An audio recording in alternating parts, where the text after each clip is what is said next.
Have you ever heard the phrase, behind every joke is a kernel of truth? Well, critic and journalist Jeff Cohen just came out with a new op-ed arguing that these jokesters may be the only ones telling the truth.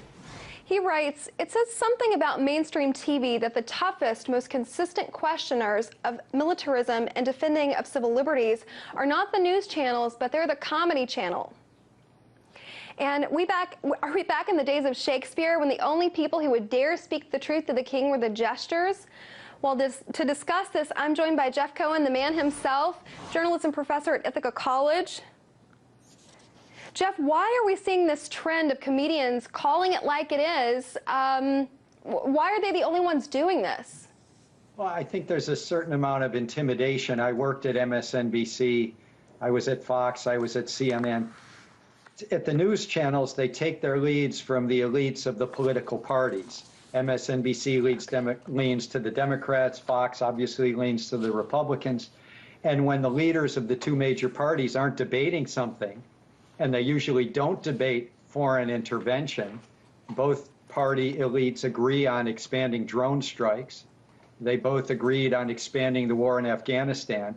The leaders of both parties agreed on the invasion of Iraq. So there's not a lot of debate in mainstream news. If you're in news and you question that bipartisan consensus, well, you're seen as biased.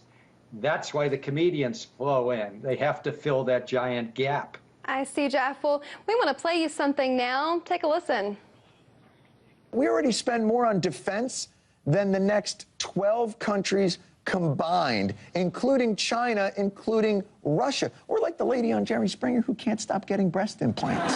If we're not punishing people who approved of this torture, we can't really punish any Americans because we all basically approved the torture when we re-elected President Bush.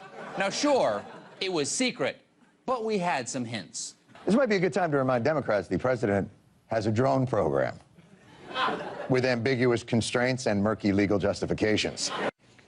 So, Jeff, is this a throwback to those times where the jester's the only one telling the king the truth, in your opinion? Unfortunately, that's what it seems to be. I believe that, news is so much sort of tailing after what the government says, what the rulers say, what the people in power say. And these comedians, and Jon Stewart, and especially Colbert, he's a comic genius, they're not playing by the same rules. I see. And it's because it's comedy, they can get away with things. Phil Donahue tried to question war and stand up for civil liberties, and MSNBC terminated him 3 weeks before the invasion of Iraq because the Stewarts and the Colberts are operating within the, comedic format.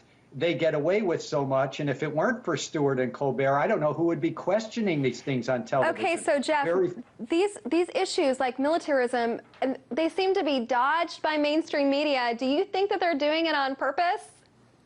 Oh, there's no doubt. There's no doubt that militarism is almost untouchable. It may explain why other countries in Northern Europe have universal health care and free college education and we don't. And it explains why, Social Security is now on the chopping block. We have a country that spends most of its federal discretionary spending on the military, war preparation. So, this is the huge elephant in the room. And the mainstream TV news hardly touches it. And that's why we end up with Colbert and Stewart filling the gap.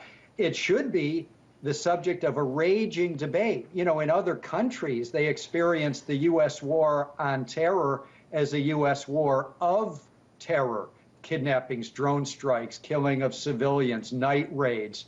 But we don't have that kind of debate. Thank God we have a couple comedians brave enough to talk about it on primetime TV. Okay, so heading back to that mainstream media and who they're taking their cues from, do you think that the media obeys the presidential administration's cues on specifically framing the issue? They seem to even adopt their vocabulary, and if you think they do, just how are they doing it? There's no doubt that they adopt their vocabulary, but it's especially the case when the leaders of both the Democrats and the Republicans agree on the big military budgets, agree on the invasion of Iraq. When the leaders of the two parties don't agree, well, then the mainstream media feels free to say, wow, that is an issue. That's why we have debates about gay marriage. We have debates about gun control. We have debates about minimum wage. but we don't usually have debates about U.S. foreign policy, the U.S. war on terror, so-called, and that's in the absence of real debates in real news channels.